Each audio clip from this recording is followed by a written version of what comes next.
Hello friends, welcome to Educian Bangla. আজ এই সেশনটাতে আমরা ইন্ডিয়ান পলিটির প্রথম চ্যাপ্টার হিস্ট্রিক্যাল ব্যাকগ্রাউন্ড তার বাকি অংশটুকু জেনে নেব। তো চলো শুরু করা যাক। Government of India act 1919, very important act. দেখো 1917 সালে ব্রিটিশ গভর্নমেন্ট ফার্স্ট টাইমের জন্য এরকম একটা ডিক্লারেশন দেয় যে ইন্ডিয়াতে তারা একটা রেসপন্সিবল গভর্নমেন্ট দেবে ইন্ডিয়াকে, এবং সেটার জন্য তারা একটা রিফর্ম নিয়ে আসে। সেটা কি রিফর্ম ছিল? Government of India act 1919। এটা আরও একটা নামে পরিচিত, যেটাকে বলা হয় মন্টেগিউ ক্লেমসফোর্ড রিফর্মস। তো এরকম কোশ্চেন আসে যে মন্টেগিউ ক্লেমসফোর্ড রিফর্মস কোন একটাকে বলা হয়, তো তখন তোমাদের অপশন থাকবে কি, যে গভর্নমেন্ট অফ ইন্ডিয়া অ্যাক্ট 1919। এর ফিচার্সগুলো দেখো। It relaxed the central control over the provinces by demarcating and separating the central and provincial subjects.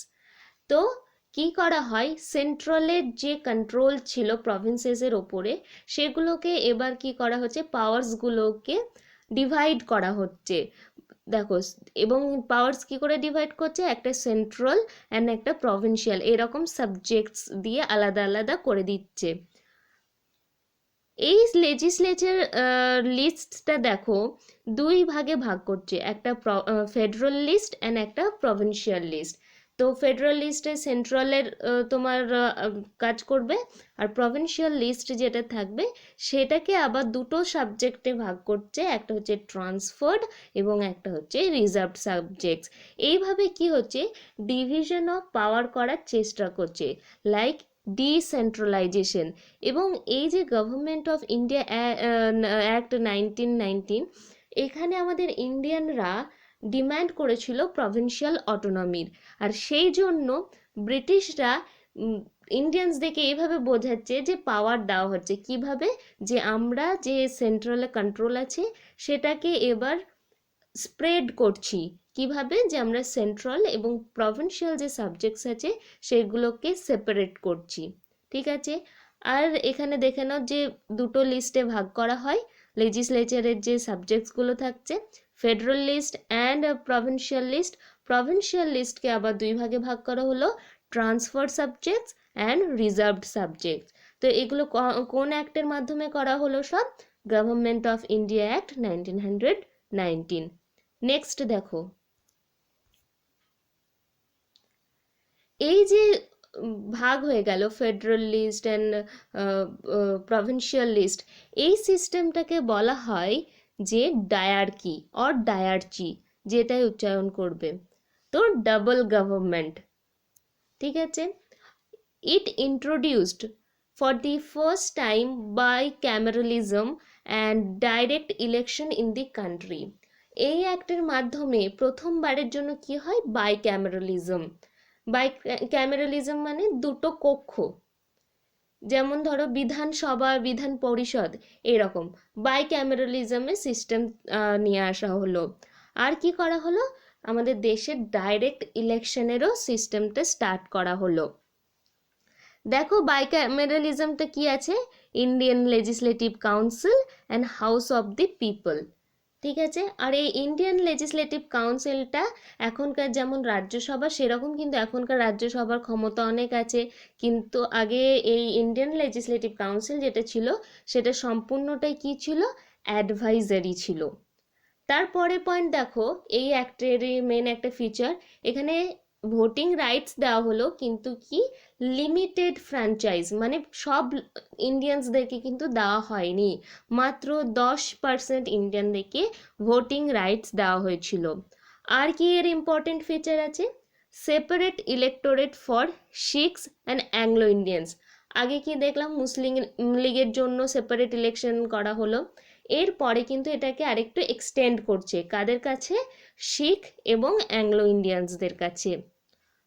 Next feature দেখো, এক্সিকিউটিভ কাউন্সিল এর যে মেম্বার্সরা ছিলেন, 6জন মেম্বার্স, তার মধ্যে 3জনকে কি করা হলো, ইন্ডিয়ান করা হলো, যে ইন্ডিয়ান 3জন থাকবে আর 3জন ব্রিটিশার্স থাকবেন। একটা হাই কমিশনারের ব্যবস্থা করা হলো কোথায়, সেটা ইংল্যান্ডে। হাই কমিশনার ইন্ডিয়ার হয়ে তিনি ইংল্যান্ডে থাকবেন, রিপ্রেজেন্ট করবেন। এবং প্রভিন্সিয়াল বাজেটকে কি করা হলো, সেন্ট্রাল বাজেট থেকে সেপারেট করে দেওয়া হলো, যে সেন্ট্রালের আলাদা বাজেট হবে আর প্রভিন্সগুলোর বাজেট কিন্তু আলাদা হবে। আর দেখো, সেন্ট্রাল পাবলিক সার্ভিস কমিশন এর এস্টাবলিশমেন্ট করা হলো কখন, 1926-এ। তো ফিচার্সগুলো দেখো, প্রত্যেকটা ফিচার্সই খুবই ইম্পর্টেন্ট। নেক্সট দেখো, ওটা ছিল আমাদের গভর্নমেন্ট অফ ইন্ডিয়া অ্যাক্ট 1919-এর ফিচার্স। নেক্সট দেখে নিচ্ছি সাইমন কমিশন। দেখো, যে অ্যাক্টটা ব্রিটিশার্সরা বানালেন, তারা নিজেরাই ঠিক করলেন যে আমরা এই অ্যাক্টটাকে রিভাইজ করব 10 বছর পর, তার মানে 1929-এ। কিন্তু তার 2 বছর আগেই কি করলো, ব্রিটেন থেকে তোমার সাইমন কমিশনকে ইন্ডিয়াতে পাঠানো হলো। কিসের জন্য? দেখো, সাইমন কমিশন এসছে 1927, আর একটা হয়েছিল 1919-এ। এর পরে কিন্তু অনেক ধরনের মুভমেন্টস ইন্ডিয়াতে হতে শুরু করেছিল, নন কোঅপারেশন, খিলাফত, রিজনালে অনেক মুভমেন্ট স্টার্ট হয়ে গিয়েছিল রিজনসগুলোতে বিভিন্ন। তো তার আগে ব্রিটিশার্সরা এবার কি করলো, যে না, এবার আমরা একটা কমিশন পাঠাবো, তার সব একটা তোমার রিপোর্ট নিয়ে আসবে। এবং সাইমন কমিশনের জানো যে ইন্ডিয়ানসরা খুব বিরোধিতা করেছিল, কিসের জন্য? কারণ এই কমিশনে যে মেম্বার্সরা ছিলেন তারা সবাই ব্রিটিশার্স ছিলেন, কোনো ইন্ডিয়ান মেম্বার্স ছিল না।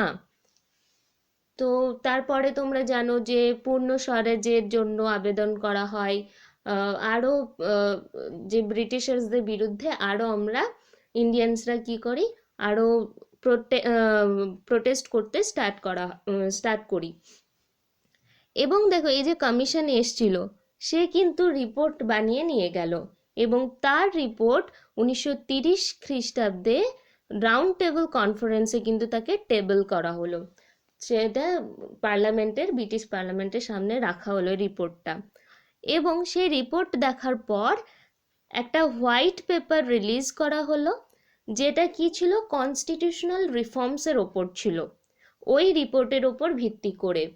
এবং যেটা কি, এই যে হোয়াইট পেপার যেটা বেরিয়ে এলো, সেটা কিন্তু ফাউন্ডেশন হলো কিসের, নেক্সট যে গভর্নমেন্ট অফ ইন্ডিয়া অ্যাক্ট আছে 1935-এর, তার ফাউন্ডেশন হলো ওই রিপোর্টটা। ঠিক আছে? তো এই ছিল সাইমন কমিশন এবং তারপরে কি ঘটনা ঘটেছিল। নেক্সট দেখো, government of India act 1935, very very very important. আর এটাকে সব থেকে আমরা কি বলে থাকি, দেখো, most important source of modern day constitution.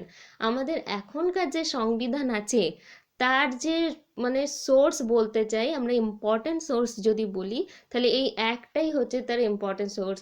মানে ধরে নিতে পারো যে 60-65% কিন্তু এই অ্যাক্টটাই মানে ইউজ করা হয়েছে আমাদের কনস্টিটিউশন তৈরি করার সময়।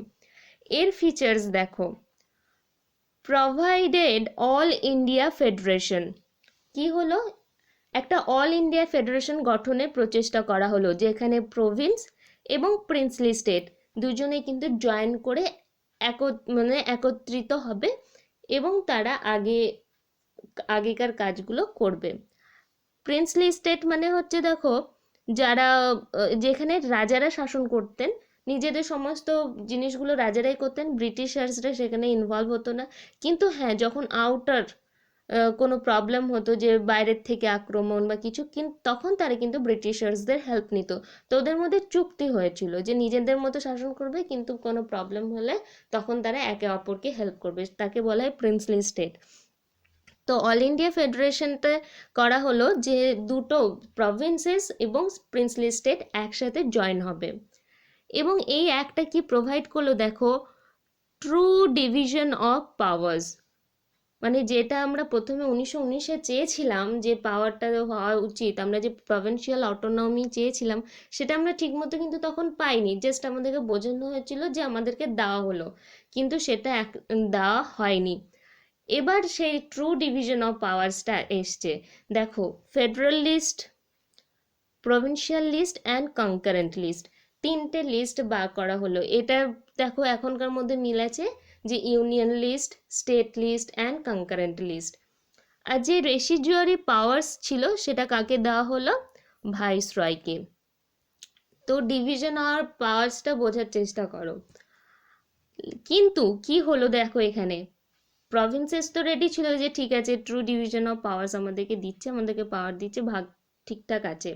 কিন্তু যে প্রিন্সলি স্টেট ছিল তাদের ডিমান্ড কিছু আলাদা ছিল, সেজন্য তারা কি করলো, তারা এই যে ফেডারেশন ছিল সেটাকে জয়েন করলো না। তার ফলে কি হলো, ফেডারেশন ফেল্ড হয়ে গেল, যেহেতু প্রিন্সলি স্টেটরা সেটা জয়েন করলো না, কারণ তাদের ডিমান্ড আলাদা, প্রভিন্সেসের ডিমান্ড আলাদা, এরকমের জন্য তারা কিন্তু জয়েন করলো না। আগে দেখে নাও, এই অ্যাক্টের মাধ্যমে কি করা হলো, যে ওই ডুয়াল যে গভর্নমেন্ট সিস্টেম ছিল ডায়ারচি অর ডায়ারকি, সেটাকে কিন্তু একদম হাটিয়ে দেওয়া হলো। এর ফলে আমাদেরকে আমরা কি পেয়ে গেলাম ফাইনালি, প্রভিন্সিয়াল অটোনমি। আমরা প্রভিন্সিয়াল অটোনমি যেটা চেয়েছিলাম সেটা এবার আমাদেরকে দেওয়া হলো। বাইক্যামেরালিজম কিছু স্টেটসে দেওয়া হলো।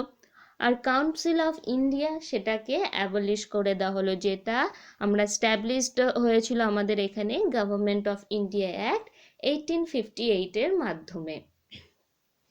দেখো যে ভোটিং রাইটস ছিল সেটা কিন্তু গভর্নমেন্ট অফ অ্যাক্ট অফ 1935-এও লিমিটেড ফ্র্যাঞ্চাইজি দেওয়া হয়েছিল। এখানে বলে রাখি একটা কথা, ব্রিটিশ রুলের সময়ে আমাদেরকে কখনোই ইউনিভার্সাল ফ্র্যাঞ্চাইজ দেয়নি, দেওয়া হয়নি। সবসময় একটা লিমিটেড ফ্র্যাঞ্চাইজ ছিল, যে সব ইন্ডিয়ানসরা ইলেকশনে পার্টিসিপেট করবে তা কিন্তু ছিল না। এটা আমাদের স্বাধীনতা লাভের পর হয়, যেটা আমরা যখন আগে আরও অন্যান্য চ্যাপ্টার্সগুলো করব পলিটির, তখন আমরা বুঝতে পারবো। আর দেখো এখানে এক্সটেন্ড করা হয়েছিল যে কমিউনাল রিপ্রেজেন্টেশন ছিল, যে সেপারেট ইলেক্টোরেট ছিল, সেটা মুসলিম, শিখ, অ্যাংলো ইন্ডিয়ানস পর্যন্ত ছিল। এরপর দেখো ডিপ্রেসড ক্লাসকেও এর মধ্যে ইনক্লুড করা হলো, ডিপ্রেসড যে ক্লাসেস ছিল তাদেরকে ইনক্লুড করা হলো। এই অ্যাক্টের এর চলাকালীন কি হলো দেখো, establishment of RBI, reserve bank of India, এর এস্টাবলিশমেন্ট হলো কি কারেন্সি এবং ক্রেডিট যে আমাদের কান্ট্রি আছে সেটাকে মেনটেন করার জন্য, সেটাকে কন্ট্রোল করার জন্য। আর কি হলো, central public service commission, state public service commission এবং জয়েন্ট পাবলিক সার্ভিস কমিশন, এই কমিশনসগুলো আরও ইনক্রিজ হতে লাগলো।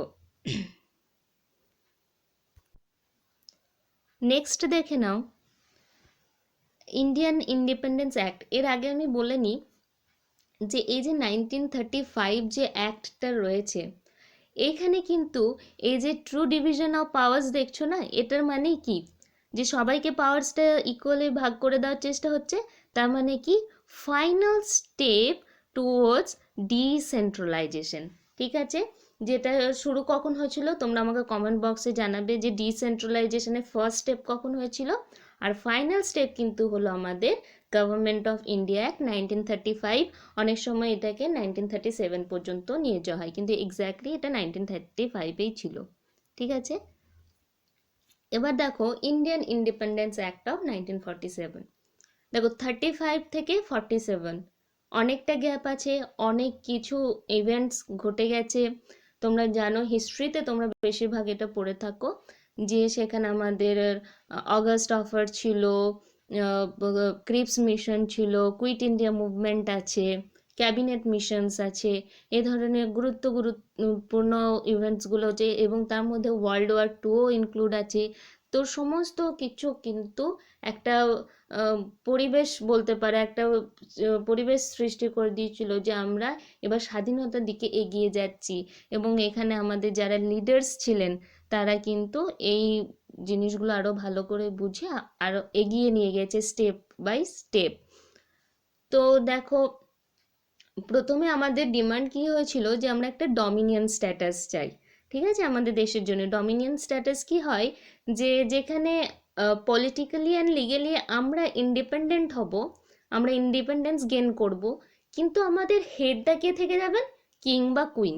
ঠিক আছে, এটা আমাদের প্রথম দাবি ছিল, ডিমান্ড ছিল। কিন্তু অগাস্ট অফারের পর যখন দেখছি যে ব্রিটিশার্সরা না নিজেদের মতোই একটা চাল চালছে বা কিছু করছে, তখন আমরা বললাম না, আর আমাদের দরকার নেই। এবং মহাত্মা গান্ধী কী করলেন, 1942-এ কুইট ইন্ডিয়া মুভমেন্ট স্টার্ট করে দিয়েছিলেন, যেটা বিগ হিট ছিল। এবং সেখান থেকে আর আমরা কি শুরু করলাম যে এবার আমাদেরকে তো পুরো আমাদেরকে স্বাধীনতাই দিতে হবে, পুরো ইন্ডিপেন্ডেন্টই আমরা হব, কোনো ডমিনিয়ন স্ট্যাটাস নাই, ফুল ইন্ডিপেন্ডেন্সই আমাদের চাই। তো এই সমস্ত কিছু হয়েছিল। তার মধ্যে মুসলিম লীগ, তারা চেয়েছিল যে আমাদের পাকিস্তান আলাদা একটা স্টেট দিতে হবে।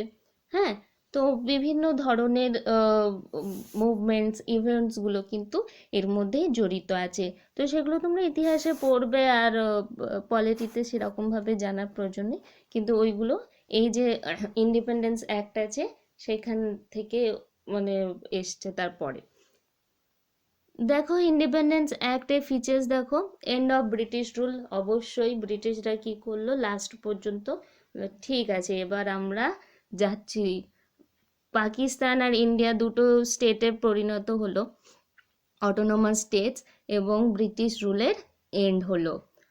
আর কোনো নো হার ম্যাজেস্টি, মানে আর আমরা কিন্তু কিং বা কুইনের কন্ট্রোলে থাকলাম না, পুরো দুটো অটোনোমাস স্টেট থাকলো। ভাইসরয়ের যে অফিস ছিল সেটাকে অ্যাবলিশন করে দেওয়া হলো। আর একটা ছিল যে each dominion has its own constituent assembly, পাকিস্তানে নিজের একটা কনস্টিটিউয়েন্ট অ্যাসেম্বলি কি গণপরিষদ থাকবে, যারা কি করবে, সংবিধান রচনা করবে। আর ইন্ডিয়ার একটা আলাদা কনস্টিটিউয়েন্ট অ্যাসেম্বলি থাকবে। এবার দেখো এই যে ব্রিটিশ পার্লামেন্ট অনেক লজ বানিয়েছিল, অনেক অ্যাক্ট বানিয়েছিল, সেটা কিন্তু আর এক্সটেন্ডেড ছিল না ভারতে। যদি হ্যাঁ আমাদের কোনো স্টেট যদি চাইতো যে এই অ্যাক্টটা ভালো, আমরা এটাকে কন্টিনিউ করব, তাহলে সেটা আমাদের ওপর ডিপেন্ডেন্ট ছিল যে আমরা ওই অ্যাক্টটা ব্যবহার করব কি করব না। ঠিক আছে। আর lapse of British paramountcy over Indian princely state, দেখো প্রভিন্সেসগুলো তো নিজেদের মতো কাজ করে নিল, কিন্তু প্রিন্সলি স্টেটগুলো তো ছিল যে এখানে ব্রিটিশারদের ওদের সাথে একটা চুক্তি সাইন হয়েছিল আগেই। এবার ব্রিটিশরা যখন ইন্ডিয়া থেকেই নিজেরা উইথড্র করে নিচ্ছে, তখন এবার প্রিন্সলি স্টেটগুলো কি করবে, ব্রিটিশার্সরা কি বললো, ভাই তোমরা প্রিন্সলি স্টেট আছো, দেখো তোমরা হয় পাকিস্তান জয়েন করো বা ইন্ডিয়ান জয়েন করো, দুজনের মধ্যে একজনের কাছে জয়েন করতে পারো নিজেরা, কিংবা তোমরা ইন্ডিভিজুয়াল থাকতে পারো, অ্যাজ এ স্টেট তোমরা ইন্ডিভিজুয়াল থাকতে পারো। এখানে আর ব্রিটিশার্সদের কোনো কিছু নেই, চুক্তি আমরাই সরিয়ে নিচ্ছি, আমরা এখান থেকে সরে যাচ্ছি। তো ল্যাপস অফ ব্রিটিশ প্যারামাউন্সি, ঠিক আছে। আর দেখো এই গভর্নমেন্ট অফ ইন্ডিয়া অ্যাক্ট যে 1935-এর ছিল, সেটাকে ইন্টারিম কনস্টিটিউশনও বলা হয়। কিসের জন্য? কারণ আমাদের কনস্টিটিউয়েন্ট অ্যাসেম্বলি গঠিত হয়েছিল কখন, 1946 সালে। আর আমরা কনস্টিটিউশন অ্যাডপ্ট কখন করি, 1950-এ। এই যে একদিনে তো আর কনস্টিটিউশনটা হয়ে যায়নি, এই যে এতটা বছর লাগলো, এই যে 4 বছর মতো লাগলো, তো এই সময়ে তো শাসন ব্যবস্থাটা তো জারি রাখতে হবে। কি করে রাখবে, কাজগুলো কি করে হবে? তো আমরা তখন কিন্তু গভর্নমেন্ট অফ ইন্ডিয়া অ্যাক্ট 1935-কেই অ্যাজ ইন্টারিম কনস্টিটিউশন ইউজ করেছিলাম। তো এই ছিল তোমাদের ইন্ডিয়ান ইন্ডিপেন্ডেন্স অ্যাক্ট 1947। তো আশা করছি এই যে ইভেন্টসগুলো তোমরা দেখলে, যে কি কি ইভেন্টস হয়েছে, যে ফিচার্সগুলো আমরা দেখলাম, যখন পরবর্তী সময় আমরা কনস্টিটিউশন সম্পর্কে আরও জানবো, তখন দেখতে পারবো এই ফিচার্সগুলো কিভাবে সেখানে ইনফ্লুয়েন্স করেছে। ঠিক আছে। তো বন্ধুরা, ইন্ডিয়ান পলিটির এটা একটা ইম্পর্টেন্ট চ্যাপ্টার ছিল, যেটা আজ আমরা শেষ করলাম। আশা করি তোমাদের কাছে কিছুটা ক্লিয়ার হয়েছে টপিকটা। আর নেক্সট সেশনে আমরা এই চ্যাপ্টার থেকে কোয়েশ্চেন আনসার করব, তো একবার ভালো করে দেখে নিও, রিভিশন করে নিও। আর বন্ধুরা, ভিডিওটি যদি হেল্পফুল হয় তাহলে অবশ্যই লাইক করবে, আর এরকম আরও ভিডিওস পেতে চ্যানেলটি সাবস্ক্রাইব করো এবং বাকি অ্যাসপিরেন্টসদের সাথে শেয়ার করো।